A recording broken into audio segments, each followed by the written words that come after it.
Movie के starting में हमें एक बहुत पुराने हवेली को दिखाया जाता है जिसके अंदर एक लेडी को कमरे में कैद किया गया था। वो काफी डरी सहमी होती है। तभी एक शख्स खाना देने के लिए दरवाजा ओपन करता है। वो लेडी उससे कहती है कि यह जो कुछ भी हो रहा है वो मेरे मरने के साथ ही खत्म हो जाएगी, और फिर वो उसे धक्का देकर दौड़ते हुए कमरे से बाहर निकल जाती है। उसके भागते ही पूरी हवेली में हड़कंप मच जाता है। हवेली के पहरेदार चारों तरफ उसे ढूंढने लगते हैं। उस लेडी को पता था कि वो यहाँ से भाग नहीं सकती, इसीलिए वह आत्महत्या कर लेती है।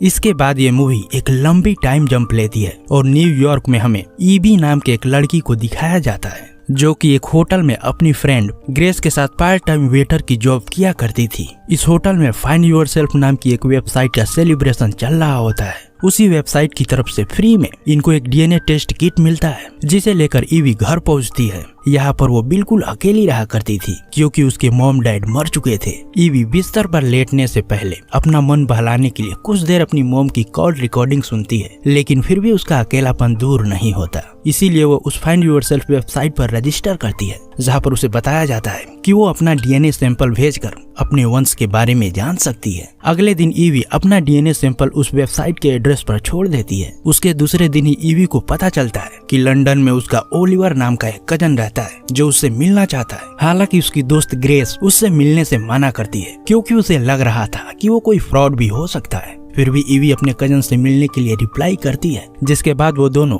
एक रेस्टोरेंट में मिलते हैं। ओलिवर अपनी कजन ईवी के बारे में जानने के लिए काफी एक्साइटेड रहता है। ईवी उसे बता देती है कि उसके मॉम डैड मर चुके हैं। फिलहाल वो सिंगल है और अपनी एमएफए की डिग्री और खर्च चलाने के लिए पार्ट टाइम जॉब करती है। उसके मॉम डैड के बारे में जानकर ओलिवर काफी दुखी होता है और उससे कहता है कि अब तुम अकेली नहीं हो। अलेक्जेंडर फैमिली के सारे लोग तुम्हें डीएनए टेस्ट के बाद जान चुके हैं और इंग्लैंड में सभी एक शादी में शामिल होने वाले हैं जहाँ पर तुम्हें भी इनवाइट किया गया है। ईवी भी अपने वंश के लोगों से मिलना चाहती थी, लेकिन उसके पास टिकट के भी पैसे नहीं थे, इसीलिए उसका सारा खर्च ओलिवर उठाने के लिए तैयार हो जाता है। इसके बाद वो फ्लाइट से इंग्लैंड पहुंच जाते हैं जहां पर हमें डी विले फैमिली के आलीशान हवेली को दिखाया जाता है जिसके मालिक वॉल्टर डी विले की शादी होने वाली थी। दरअसल ओलिवर की फैमिली और वॉल्टर की फैमिली बरसों से काफी क्लोज थे, इसीलिए ओलिवर की फैमिली यानी कि अलेक्जेंडर फैमिली को शादी के एक हफ्ते पहले ही इन्वाइट किया गया होता है। ईवी डी विले फैमिली के वारिस वॉल्टर से मिलने के बाद वहाँ के नौकरों के हेड मिस्टर फील्ड से मिलती है जो कि ईवी के लगेज को उसके बेडरूम तक पहुंचाने में हेल्प करते हैं। ईवी जैसे ही हवेली के अंदर कदम रखती है, अंदर का नजारा देखकर एकदम सरप्राइज हो जाती है।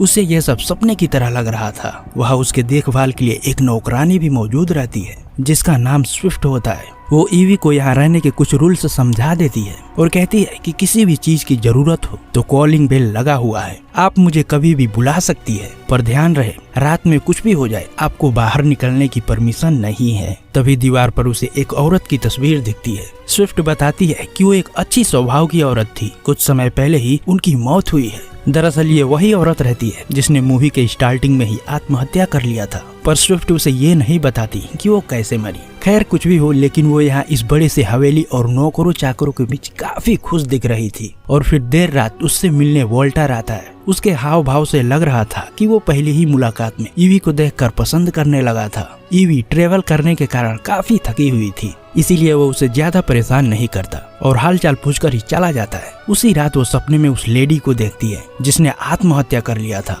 जिस कारण डर के मारे उसकी नींद खुल जाती है। अभी रात के 3 ही बज रहे थे और ईवी को प्यास भी लगी हुई थी, इसीलिए वो बाहर पानी लेने के लिए जाती है तो देखती है कि नौकरों का हेड मिस्टर फील्ड शादी में सर्विस के लिए बुलाए गए नौकरानियों से कहते हैं कि उन्हें जल्द ही काम दिया जाएगा। और फिर तभी लाइब्रेरी की कॉलिंग बेल बजती है, जिसके बाद फील्ड एक नौकरानी को लाइब्रेरी की सफाई करने के लिए रोककर सभी को अपने अपने कमरे में भेज देते हैं। इधर स्विफ्ट भी ईवी को वापस कमरे में जाने को कहती है। वही फील्ड जिस नौकरानी को लाइब्रेरी के अंदर सफाई करने के लिए भेजा था, उसे अचानक कोई डेविल उठा ले जाता है। और फिर सुबह होते ही ईवी अपने नए फैमिली के रिचुअल पार्टी को ज्वाइन करती है। जहाँ पर उसकी मुलाकात उसके अंकल जूलियस और ओल्ड अंकल एल्फ्रेड से होती है, जो कि ईवी को देखकर भावुक हो जाते हैं और कहते हैं कि मुझे तो लग रहा था कि हम खत्म हो गए, लेकिन अब पता चला कि हमारे इस फैमिली में और भी कई नौजवान हैं। हालांकि अलेक्जेंडर फैमिली में सिर्फ लड़के ही थे, उनके बीच ईवी ही एक फीमेल रहती है जिसे इन्होंने ढूंढ निकाला था।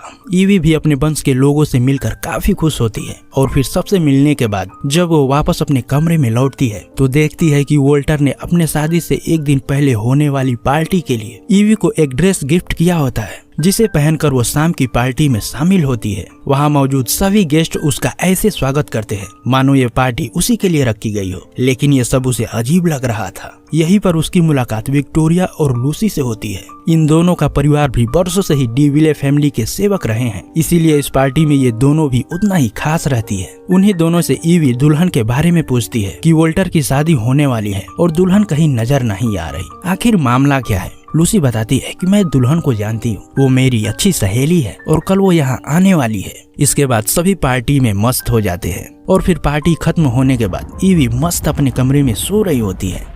तभी देर रात उसकी नींद खुलती है और वो पर्दे के पीछे एक भयानक हाथ को देखती है, जिसे डर के मारे ईवी बेड के नीचे छुप जाती है। उसकी आवाज सुनकर वोल्टर भी वहाँ आ चुका था। ईवी घबराते हुए उसे बताती है कि यहाँ पर कुछ है, लेकिन पूरा कमरा छानने के बाद भी वोल्टर को वहाँ कुछ नजर नहीं आता। फिर भी ईवी अंदर से डरी हुई थी, इसीलिए वोल्टर उसके सोने तक उसके साथ ही रुक जाता है। सुबह जब ईवी की आंख खुलती है तो देखती है कि वोल्टर यहाँ से जा चुका था। तभी विक्टोरिया और लूसी यहाँ आती है और ईवी को तैयार करने के लिए अपने साथ लेकर जाती है। और जब वो ईवी के नाखून को काट रहे होते हैं तो उसकी एक उंगली कट जाती है, जिस कारण उंगली से ब्लड निकलने लगता है। ये देख विक्टोरिया उसके उंगली पर लगा ब्लड चूसने लगती है। ईवी को उसका ये रवैया अजीब लगता है, जिस कारण वो यहाँ से चली जाती है। लेकिन अब उसके मन में ढेर सारे सवाल उठ रहे होते हैं। रात को अजीब अजीब डरावने सपने आना, उस क्रिएचर का दिखना, जिस लड़की की शादी वोल्टर से होने वाली है उसका यहाँ ना होना, और फिर विक्टोरिया का इस तरह से खून चूसना। ये सारे सवालों के जवाब के लिए ईवी लाइब्रेरी के अंदर जाती है। हालांकि उसे लाइब्रेरी के अंदर जाने से मना किया गया था। अंदर उसे एक दस्तावेज मिलता है जिस पर ईवी की पूरी जन्म कुंडली लिखी हुई थी। ईवी को इस तरह से टटोलना उसे रास नहीं आता और वो यहाँ से जाने के लिए अपना सामान पैक करने लगती है। तभी वोल्टर उसके यहाँ से जाने की वजह पूछता है, जिस पर ईवी वो दस्तावेज उसके हाथ में थमा देती है। वोल्टर कहता है कि कभी भी एक अजनबी को अपने घर में रखने से पहले कोई भी उसके बारे में जानना चाहेगा, और फिर वो अपनी चिकनी चुपड़ी बातों से बहला फुसलाकर ईवी को मना लेता है। अगली सुबह वोल्टर शादी में शामिल हुए सारे मेहमानों को डिनर पर इनवाइट किया होता है और अपनी शादी ईवी के साथ करने की घोषणा करता है, जिसे सुनकर ईवी का सर घूम जाता है। इसके अगले ही पल फील्ड एक नौकरानी का गला काटकर उसका ब्लड एक प्याले में इकट्ठा करके वोल्टर और उसकी दोनों बीवियों को पेश करता है। दरअसल वोल्टर एक वैम्पायर रहता है और उसे हमेशा अमर बने रहने के लिए 3 अनोखे ब्लड लाइन्स की जरूरत थी, जिसे सिर्फ 3 वंश की लड़कियां ही पूरा कर सकती थी। 2 बीवियां विक्टोरिया और लूसी और उसके परिवार तो वोल्टर के साथ रहते हैं, पर तीसरी ने मूवी के स्टार्टिंग में ही आत्महत्या कर लिया था, जो कि ईवी की परदादी थी, जिस वजह से वोल्टर के हमेशा अमर रहने की ख्वाहिश पर विराम लग चुका था। इसीलिए ओलिवर ने डीएनए टेस्ट के जरिए ईवी को ढूंढ निकाला, क्योंकि इसके बदले वोल्टर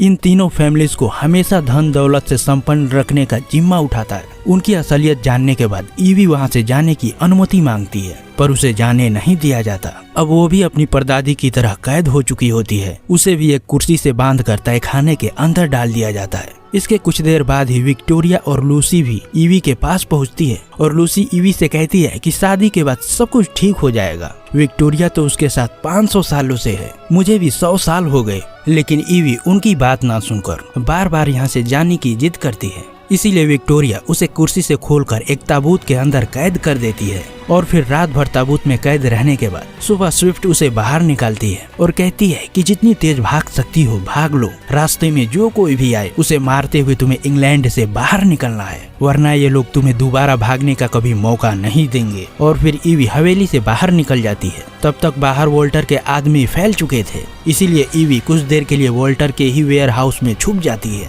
जिसके अंदर काफी सारे लाशें पड़ी हुई थी। तभी फील्ड स्विफ्ट को भी मारकर यहाँ फेंक देता है और जैसे ही बाहर निकल रहा होता है उसे पता चल जाता है कि ईवी यहीं कहीं पर छुपी हुई है, लेकिन उसे ढूंढने से पहले ईवी उसे बंद कर फरार हो जाती है और उसका पूरा दिन वोल्टर के आदमियों से छुपते हुए निकल जाता है। शाम को वो एक बुजुर्ग महिला से हेल्प मांगती है और कहती है कि डिविले फैमिली के लोग मेरे पीछे पड़े हुए हैं, प्लीज यहाँ से निकलने में मेरी मदद कीजिए। जिसके बाद वो लेडी ईवी को घर के अंदर बुलाकर किसी को फोन पर मदद के लिए बुलाती है। इसी बीच ईवी की नजर दीवार पर टंगे एक फोटो फ्रेम पर पड़ती है। इस फोटो फ्रेम में डिविले फैमिली के नौकरों के साथ साथ ये दोनों बुजुर्ग भी शामिल रहते हैं, यानी कि ये लोग वोल्टर के ही पुराने नौकर रहते हैं। उनसे बचकर ईवी भागने की कोशिश करती है, लेकिन वो बुजुर्ग लेडी उसके सर पर मारकर उसे बेहोश कर देती है। इसके अगले ही दिन वोल्टर और ईवी की शादी होती है। ईवी के पास उससे शादी करने के अलावा कोई चारा नहीं बचा था, लेकिन इस सिचुएशन से निकलने के लिए स्विफ्ट ने ईवी को पहले ही बता दिया था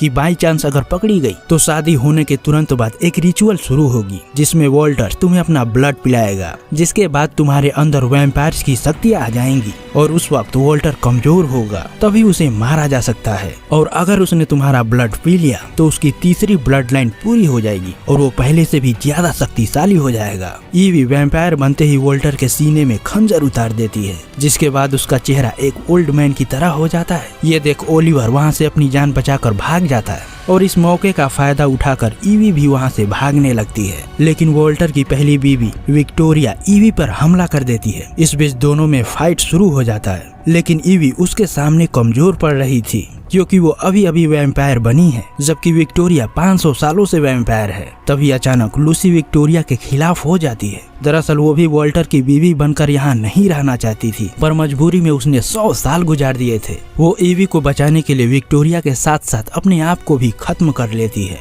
फिर भी ईवी की मुश्किलें कम होने का नाम नहीं ले रही थी, क्योंकि फील्ड भी यहाँ आ चुका था। वो ईवी को खत्म करने की कोशिश करता है, पर ईवी उसे भी मार डालती है। इस बीच वोल्टर भी यहाँ आ चुका था। दरअसल वोल्टर खंजर लगने के बाद भी नहीं मारा था। वो ईवी पर हमला कर उसका गर्दन दबोच लेता है। ईवी अपने आप को छुड़ाने के लिए वोल्टर का एक हाथ एक वायर से काटकर उसे आग के हवाले कर देती है और फिर उसके मरते ही ईवी पहले की तरह नॉर्मल इंसान बन जाती है और इस तरह ईवी अपने आप को आजाद कर लेती है। लेकिन उसका बदला अभी पूरा नहीं हुआ था, क्योंकि अभी उसका कजन जिंदा था, जिसे कुछ महीने बाद ही ईवी और ग्रेस ने ढूंढ लिया था। यहीं पर मूवी खत्म हो जाती है।